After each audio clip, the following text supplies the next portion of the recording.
અત્યાર સુધીના સૌથી મોટામાં મોટા સમાચાર। હવે કોઈ ભાગીને લગ્ન નહીં કરે, કારણ કે સરકારનો નવો નિયમ આવ્યો। સાંભળી લેજો, નકર અફસોસ થશે મિત્રો। આ વિડીયો ખાસ બધા લોકો સાંભળી લેજો, નહીં તો તમને અફસોસ થશે। સરકારનો નવો કાયદો આવ્યો છે, ભાગીને લગ્ન કરવા વાળી। પેલા ઘણા કહેતા ને કે આ કેવડા સમાજની દીકરી, આ કેવી આબરૂદાર સંસ્કારી સમાજની દીકરી ઓની હારે ભાગી ગઈ। હવે પૂરું સરકારનો નવો નિયમ આવ્યો કડક। સાંભળી લેજો, કેટલા નિયમ, 4-5 નવા નિયમ આવ્યા, એ તમને હું કહું છું। આ વિડીયો તમારા માટે જ છે મિત્રો। ઘણાને ઉપાધિ થતી હોય કે અમારી દીકરી જુવાન થઈ ગઈ અને દીકરી ન ભરવાનું પગલું ભરતી તો મા બાપને કેવું થાય ને ભાઈ, બધાને મા બાપને થાય। એ પછી કોઈ પણ સમાજની દીકરી હોય, બીજા સમાજમાં જાય તો મા બાપને કેવી ટેન્શન થાય કે હવે ચિંતા કરતા નહીં, સરકારનો નવો કાયદો આવ્યો ને ફાડી નાખે એવો કાયદો આવ્યો। સેલ્યુટ છે આ સરકારને ભાઈ। થોડાક દીમાં કાયદો લાગુ પડી જશે। અત્યારે તમને હું વિડીયો બતાવું છું, અહીંયા હમણાં બતાવું, થોડીક વાર જાળવો, નિરાત રાખો।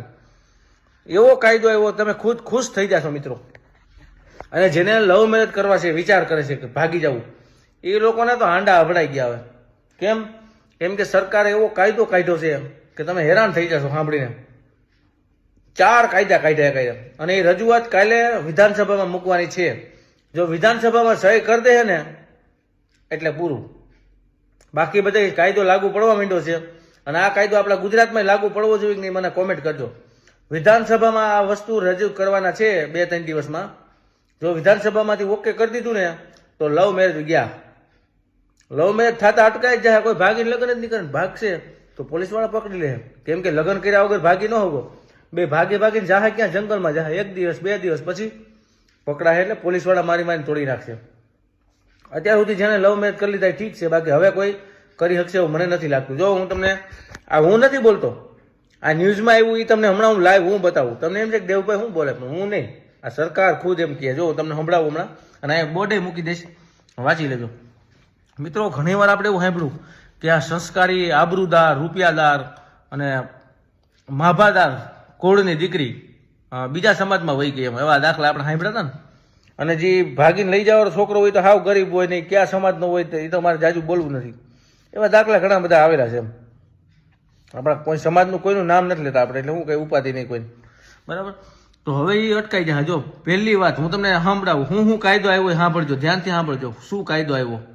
પહેલો કાયદો એ કે છોકરીને લગ્ન કરવા છે ને તો પહેલા તમારે અરજી દેવી જોઈએ। માની લો મારે લવ મેરેજ કરવા છે, મારી ગર્લફ્રેન્ડ કે કોઈ પ્રેમિકા છે, અમારે બેને લવ મેરેજ કરવા, તો અમારે પહેલા અમારા છોકરી જે છે ને એની નજીકમાં, માની લો કે હું રાજકોટ જિલ્લામાં રહું છું તો રાજકોટ જિલ્લામાં જ મારે લગ્ન કરવાના રહેશે।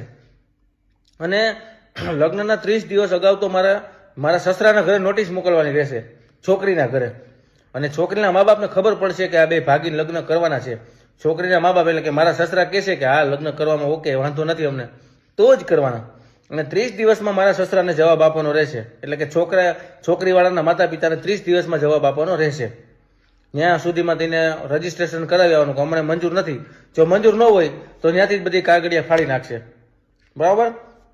પેલું આ તમે સાંભળી લીધું। બીજું કે કોઈ પણને ભાગવું હોય તો 30 દિવસ અગાઉ લગ્નની નોંધણી કરાવવાની। ચોથું, માતા પિતાનું આધાર કાર્ડની સાઇન જોશે, એમાં માતા પિતાનું આધાર કાર્ડની અને એની સાઇન જોશે, એ સાઇન હશે તો જ લગ્ન થશે।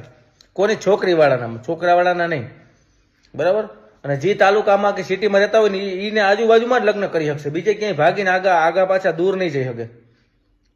અને 30 દિવસની અંદરમાં લગ્ન કરવાના રહેશે। 30 દિવસ સુધી તો એને નોંધણીનું પત્ર જાય એના ઘરે, મારા સસરાને। માની લો કે હું છોકરો છું તો છોકરીવાળાના ઘરે જશે અને એને ખબર પડી જશે કે તમારી છોકરી ઓલા છોકરા હારે, ફલાણા છોકરા હારે લગ્ન કરી રહી છે, તમને મંજૂર છે?